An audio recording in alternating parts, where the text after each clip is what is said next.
The room had a dim glow from the many candles littered around it. The window was blacked out using a mix of newspapers, old research papers, and blank sheets. Ashter was 12 years old and finally allowed to watch his father work in his laboratory, which was fantastic because it meant he didn't have to sneak inside anymore. As he sat on the cluttered desk, he watched his father, whose head was stuck inside a machine. Many colorful words were coming from inside as the man worked, making Ashter laugh knowing his father was having a conversation with the machine no one else could hear. Pa, are you doing all right? Your language is very interesting. I can lend you aid if you require it. Ashter finally chimed up after a long rant from Demetrius. No, no. It is all right, my boy. I am just angry with this bolt. It seems to enjoy jumping off and running away from me. I know you are smarter than most your age, but I do not wish to overstimulate your brain. Demetrius yelled from the machine, though it was still fairly muffled. Ashter rolled his eyes, knowing his father was well aware he could understand the research paper with ease. The young boy took fully after his father. Demetrius Cogsmith was a well-known, but very disliked, steampunk engineer. His wife had been looked down on for marrying him, and sadly she passed just after Ashter was born. Almost all the villagers in the town located at the bottom of the hill believed Ashter took his mother's soul. Why, you may ask? You see, Ashter Cogsmith was born a genius. By the age of 6 months he could walk. By 3 years he could talk as if he was truly 10 years older. As a now 12-year-old boy, he could trick people. He is in his late 30s just from the way he speaks. Of all the papers spread on the floors and tables, there wasn't a single one Ashter had not read at least once. Most of the research papers were half finished or given up on since Demetrius had a bad habit of starting a project but forgetting and starting another one. This always irritated Ashter, who wanted to be allowed to finish even just one of the research papers. Pa, can I work on one of these forgotten papers? I think I could help you finish the research on at least one of them. Ashter questioned with excitement in his voice to express how much he wanted to help. Ashter, that will depend solely on which paper you want to work on. His father replied, not looking at the boy. The one about Plas marble. It seems to be very interesting, and I noticed you stopped right before getting the correct combination. I think if you add 1.86 grams more nightshade and remove the polonium altogether, the chemical structure would be more stable. I believe the collapse is caused by the polonium and nightshade not combining since they are not compatible. Ashter replied, excited. Oh, would you just remove polonium or replace it with something more stable in a combination? Demetrius shot back to see just how serious his son was about this project. He knew it was large, and the reason he stopped was the combination of metal and chemicals was very hard to get correct. I would replace the polonium. Adamantium would be better. Not only can it combine with nightshade, but it is stronger than polonium. It can also combine with the coal steel and bronze you have in the mixture just as well as polonium. The boy replied after a few moments of thought. He knew there was something wrong and that a very important material was missing. But he wasn't fully sure what the material was, though he did know he was determined to find what that exactly was. Little did he know it would be a very long time until he figured it out. All right, Ashter. You are turning 13 next week. I will give you until a week before your 14th birthday to figure out the answer to the research paper. Does that sound fair to you? I will allow you to use that table over there as your workstation. Demetrius said, expecting his son to protest and request more time. Really, Pa? That is more than all right with me. I shall get started right away. The boy said with intense excitement. He all but bounced over to the small table in the back end of the workshop. Not only did he get to work on research with his father, but he got his own workspace too. Ashter could not contain his excitement, and he sat down ready to dive into the papers for the Plas marble. Part of him doubted he could actually find the solution, but maybe if he tried hard enough with just the right amount of effort, his father would see he truly shared the passion. Who knows, maybe this would give him the chance to finally become his father's assistant. The thought made the boy grin from ear to ear as he started mapping out the missing parts of the research. It had been a few weeks since Ashter was given the chance to work inside the workshop. The table he was given would seem small to most, but for him it was the perfect size. Along the top of the table were the original papers written by his father, and placed below each was his rewritten versions. One thing Ashter noticed over the past weeks he had been working on the research was his father was very scatterbrained and seemed to have a hard time keeping track of his thoughts. I guess Pa just writes things down the moment he thinks of them without wondering where it will fit later. That must be why he gets so angry during the building process. Maybe he will allow me to clean up his other papers for him. Ashter thought to himself as he unscrambled the second last page of the 15-page report. He had already decoded 13 pages, but this 14th page was taking the longest. It seemed to be the point where Demetrius started to get angry, not paying attention to what had been mentioned before. Really, Pa? You said on page 7 that nitrogal would explode if mixed with nightshade, but here on page 14 you are saying to add 0.867 grams of it. That would make the whole structure unstable. It really could explode. I will see if perhaps if I add a bit more adamantium it will work. Wait, no, if I add more then the coal steel will not combine with the bronze. I need to think on this more. I shall move on and clear up page 15 first. It has been 4 days since I finished page 13. Within 2 more days, Ashter had translated his father's research into something more understandable. It still was not perfect, but at least it was now readable. One thing Ashter had realized was this product would be something stronger than titanium, but as flexible as rubber. Not many people knew how to identify titanium, but most would tell you it is the strongest metal in the world. The idea of a material not only stronger than the strongest metal in the world, but also more flexible. That would be groundbreaking. The only thing missing was a single material that would allow it to bend just like a beam of heated rubber. Only issue was rubber could not be combined with the other materials in the mixture. Okay, so I cannot add rubber. Maybe there is another material or chemical I can add that would give the same effect. Though it doesn't seem like there is. Maybe I will take a break from this for now. Pa did say I am allowed to work on other papers as I work on this one. This one seems interesting. An automatic lighting system using gas, gears and fire. Okay, let's take a look at this one. Oh, I understand. Okay, if I change this. Add some nitrogel, maybe 0.034 grams. Wait, maybe if I remove the chem fuel and replace it with gasoline it will stay on until the button to turn it off is pressed. Yes, this will work if I use a copper gear here and a tin gear there. Small should work for both. Fantastic, I think I have gotten it to work. Maybe Pa would be willing to try making this. Pa, I think I've figured out how to make the automatic lighting system using gas to work correctly. I just changed the lighting chemical as well as changed the gears to a copper and tin one. I believe this will work as intended now. Could you try to make it and see if it works? Ashter said in a very proud tone. His father looked up from the desk he was working at before taking the paper to look over it. After reading the changes his son made, Demetrius was extremely impressed.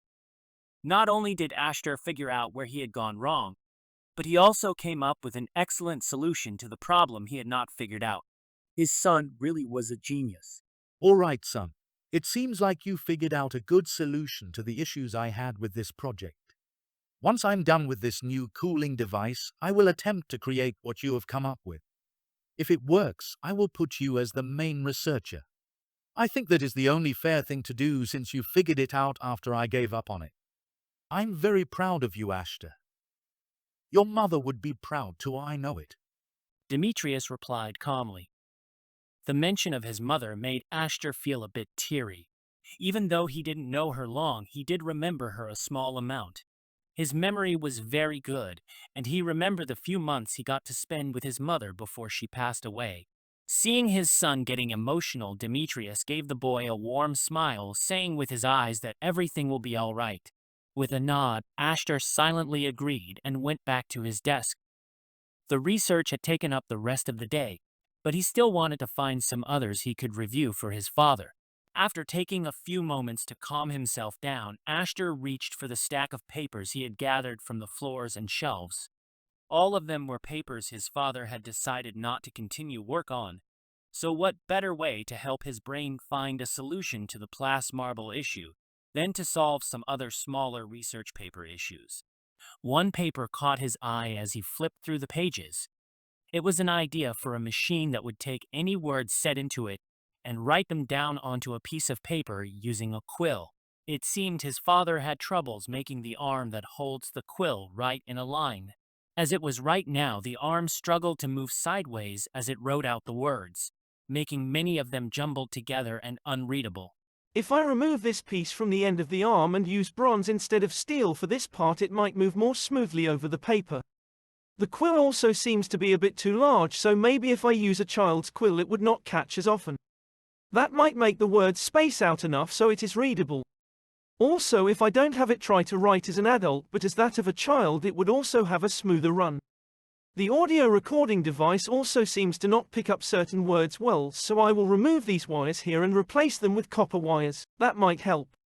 Oh, I know. If I add this right here behind the speaking device, it should cause an echo which will add even more volume to the words being spoken.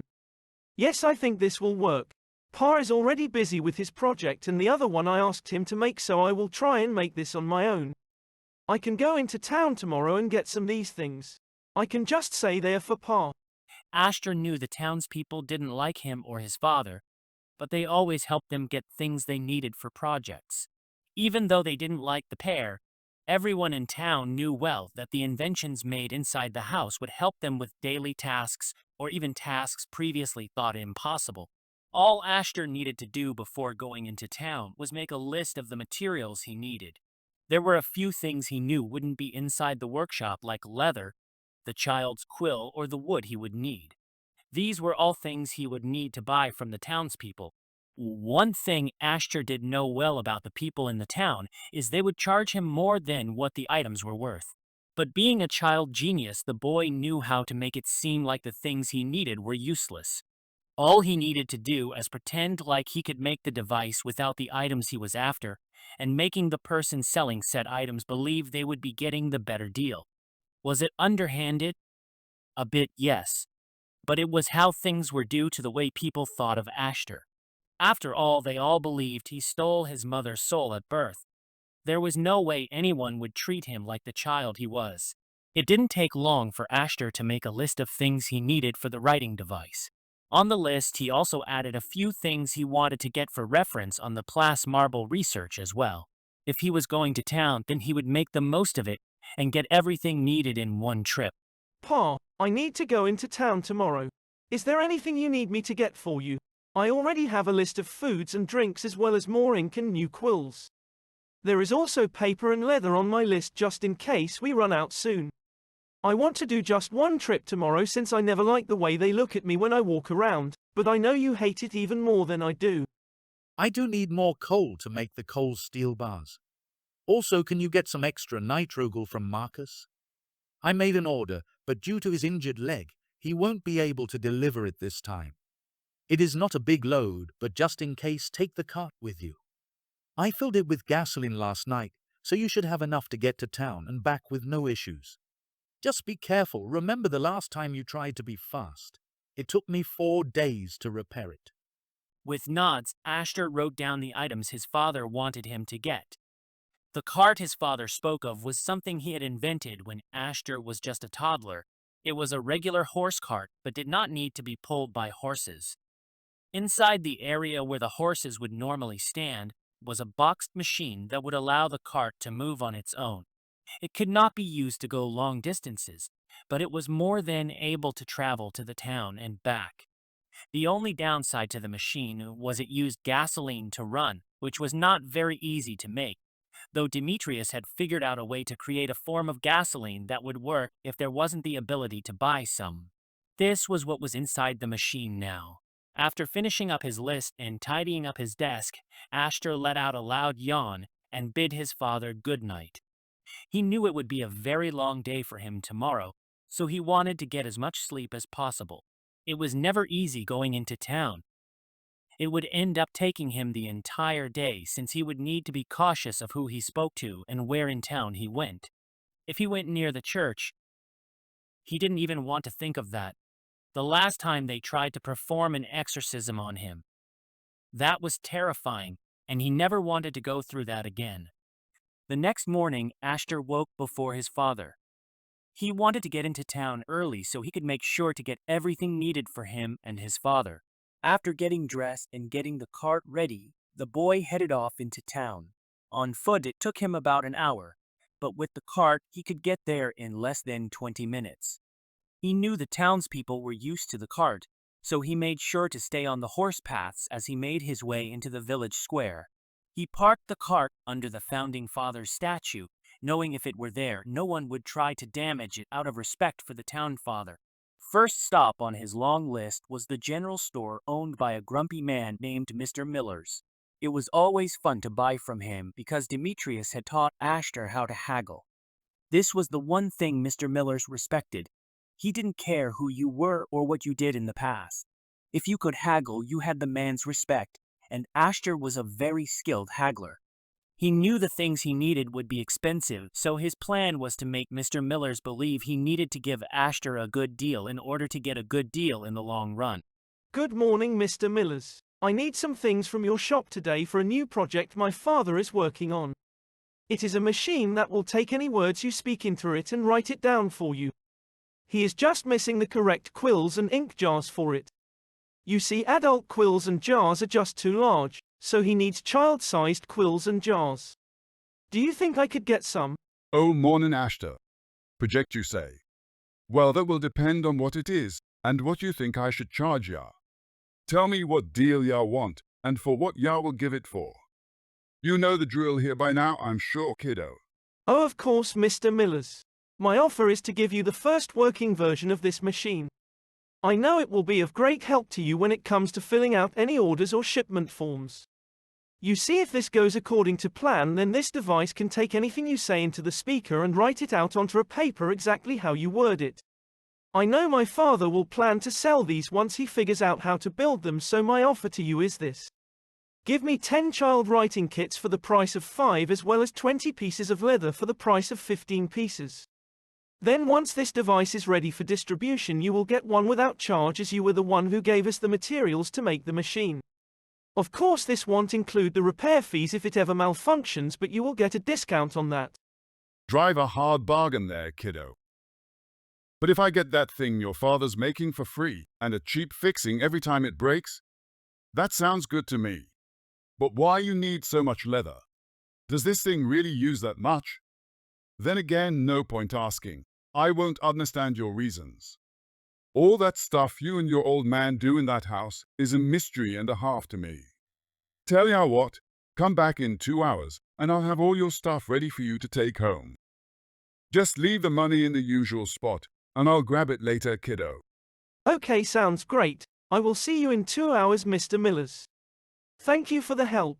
Have a lovely day. Now that I have those items, I just need to go get the stuff from the blacksmith.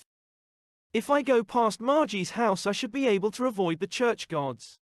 I really hope Marcus is in today. Ashter thought as he made his way through the back ends of the buildings. The church was right in the middle of the general store and the blacksmith, so he had learned many ways to sneak past. Margie was a nice lady in her 90s who had known his mother, and was one of the few in town that did not believe the church's claims that Ashter was a devil who stole his mother's soul. She ran a bakery in her younger days, but now it was run by her son and his wife. They would often let Ashter take home the day-old pastries that had not sold the week before. Even though many thought them to be spoiled after 2 days, Ashter knew this wasn't true, so he would always stop by to see if they had anything he could buy off them. Many times Margie tried refusing his money, but Ashter knew his mother wouldn't like him taking things for free, especially after they had been worked on with such care and passion. As he slipped past the back of the bakery, he yelled out a hello, and that he would stop by after his business with the blacksmith. It wasn't long after that he arrived at the blacksmith. Thankfully, Marcus was inside working on some projects of his own. With a big smile, Ashter knocked firmly on the doorframe before walking inside to see his father's oldest and most trusted friend. Hello, Uncle Marcus. I'm here to pick up Pa's order. Also, I was wondering if you have any used coal from your furnace you don't need. I'm trying to build something Pa gave up on and it needs coal. Also, Pa says he needs some to make more coal steel for the machine he is working on right now. You will love this machine I'm trying to make. It takes whatever you say to it and writes it down. You can use it to make writing your invoices so much faster. Also, you can use it to make up any lists you need from the mines. Hey there, kid. Good to see you again. I have the order ready there by the door. As for the coal, I do have some that I can't use in my furnace. About 24 pounds. Sorry it's not more, but I haven't gotten my new shipment in yet, but I'll let your dad know the moment I get more. That machine idea of yours sounds fantastic though. I'd love to give it a try. Just let me know when you have it up and running, okay? Can't tell you how much easier something like that would make my orders and shipments. I've always been terrible at spelling, so I sometimes get the wrong ores from the mines. You would be saving me a lot of time and money with something like that. After chatting more with Marcus, Ashter took the items he had asked for and set out again to load them onto the cart. He knew it would take him a while to carry the items back, but it was worth it. He just needed to drag the 2 containers which he had tied together using some rope. After what seemed like decades to Ashter, he made it back to his cart and loaded the items onto the back. With a low sigh, he decided to go over to the bakery and see if they had any day-old things he could get. When he arrived, the store was empty, which made him a bit relieved that he didn't need to interact with anyone but Margie and her son. Hey Ash, Kate heard you as you went by earlier. I've got some buns, cheese rolls, and about 4 loaves of bread if you want them. Also, Mum tried a new cookie recipe using spinach, and they didn't sell well. Since I know you love health food like that, do you want them as well? There's about 4 dozen total. Oh, Mum also wants me to give you some goat milk. We ordered it thinking it could be used in our cakes, but it makes them taste off, so you can take the whole batch. I'll charge you the price of a chocolate mousse for everything. That work for you? All that for the price of a mousse. You have a deal. I actually like the taste of goat milk, but it's not really good for baking. Also, the spinach cookies sound pretty good. If I like them, I'll make an order for them. Can you tell Margie that if she makes any other healthy cookies, I'll be glad to buy them.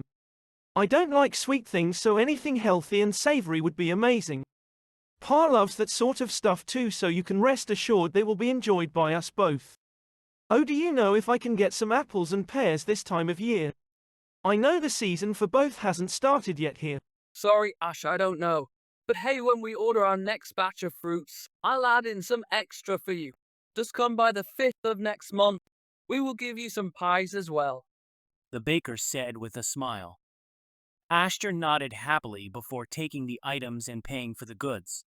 Now he just needed to pick up the wood and the items from the general store, both of which he could do on his way to the cart. There was a local scrapyard that had all kinds of things from metal materials to wood pieces no one wanted. This was the best place to find the rest of the things Ashter needed for his projects. After gathering a bunch of wood, screw, nails, and other random items from the scrapyard, Ashter made his way back to his cart. He let out a loud sigh as he walked towards it, seeing a black handkerchief tied to the steering wheel. He knew instantly this was by someone from the church, marking his cart as Devil's handiwork, do not approach. This happened every single time he came into town. At least he had another black cloth to add to his collection. Ashter made his way home, being careful not to cause anything to fall or be damaged in any way. Soon he arrived home and parked the cart outside the front door. He went inside to ask his father for help unloading the cart, but stopped when he heard talking coming from the hill. After listening closely for a few moments, Ashter realized it was a group of people, most likely from the church. He thought he had avoided them, but maybe someone overheard him talking to Mr. Millers about the new project, or maybe even when he told Marcus about it. Either way, he knew this was the reason he had been followed up the hill. Not wanting his father to be caught off guard, Ashter rushed into the laboratory and spoke quietly to his father. Pa, people from the church followed me home from town again. I think they overheard me telling Mr. Millers about some of the things we are doing here. He wanted to know if we have any new projects, so I told him about one of the papers you didn't finish. Did I get us into trouble? I'm sorry, Pa. What? Again? This won't go well. Don't worry, son, it was not your fault. They would have come up here no matter what. To be honest, I am surprised they waited 5 months to come confront us again. Just stay in the back there, and I will go out and talk with them. Just be mindful of the cooling device.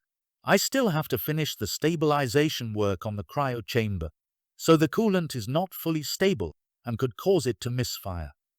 Ashter's father replied to him, trying to assure him things would be all right. This wasn't the first time the church had sent a group of people to confront them about their works of the devil, as they called them. No one in the church seemed to like the fact that they were working with machines and technology not yet heard of in this time. No matter what they made, it seemed someone always had an issue and would try hard to stop them from allowing the townspeople from using them, though they did always fail. This time, however, Ashter had a bad feeling building up inside him. For some reason, he felt like today something bad would happen as a result of the church group being here. What that was, he couldn't figure out. All he knew was something inside him was telling him he'd never see his father again. As Ashter listened closely through the closed door, he could hear the church minister very loudly telling his father they are working with the forces of the devil, and so. This wasn't new. Every time they came, it was the same speak. You are meddling with forces of unnatural origins. You not only provided this town with the spawn of the devil who steals souls, but you create items of destruction and temptation. You and that devil child are messengers of Satan himself. Repent and cease these unholy acts against God and his children. Demetrius just stood there listening to the minister go on and on. It was the same old speech he gave him many times, and each time the mention of Ashter, his beloved son, being a devil child, gave him a horrid taste in his mouth. Giving the man a glare, he just waited for him to finish before speaking. Say what you like about me, but do not call my son that disgusting title you gave him. Clara died because she got the flu, not because Ashter stole her soul. You know that, and still you insult mine and Clara's child. He is a brilliant child who you should be proud of, not afraid of. He can change the world for the better. I will not allow you to push him down or make him think he is anything other than a genius. I will not tell you again, get out of my house and get off my hill. This land belongs to me. Demetrius's tone sent a chill down Ashter's back. He had rarely heard his father speak with such disgust and hatred in his voice. Then again, they did insult his late wife and child, so it wasn't too surprising for him to be angry. Though this anger did not stop the minister from ordering some of the church guards to grab Demetrius. This caught him by surprise as they grabbed him and the others rushed by to enter the back of the house where Ashter and the laboratory were located. He yelled loudly for Ashter to lock the door, which the boy quickly did before rushing to hide behind the cooling device. He had forgotten what his father told him about it in his haste and accidentally bumped into it as he hid. This caused the device to start rumbling and shaking. In shock, Ashter stepped back from it, wondering what on earth was happening. He could hear the men pounding at the door, yelling for him to unlock the door, and his father yelling for him to stay hidden. Everything was overwhelming for Ashter, who was not only terrified but confused.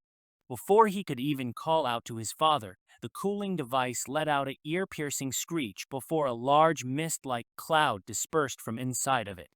Being so close to the device and the cold mist, Ashter was instantly frozen in place, a look of terror on his face as if he realized in a split moment he was frozen alive. The mist barely made its way through the door when the men finally broke it open. Everyone inside the next room, including Demetrius, was hit by the mist. However, unlike Ashter, who had been beside the cooling device when it went off, the others were too far away for the full freezing effect. As a result, many of the men died from the frost. It was unknown if Demetrius had also frozen to death instantly or not. But even though he was frozen solid, Ashter was still able to see his father's fate. If he could, the boy would have cried for his father. It wasn't long after the cooling device went off that other things not maintained in the laboratory started to malfunction. The laboratory exploded a few days later. Only then had people realized something tragic had happened inside. Sadly, Ashter was not unfrozen by the explosion, but instead buried under all the rubble and debris left behind by the house he had grown up in.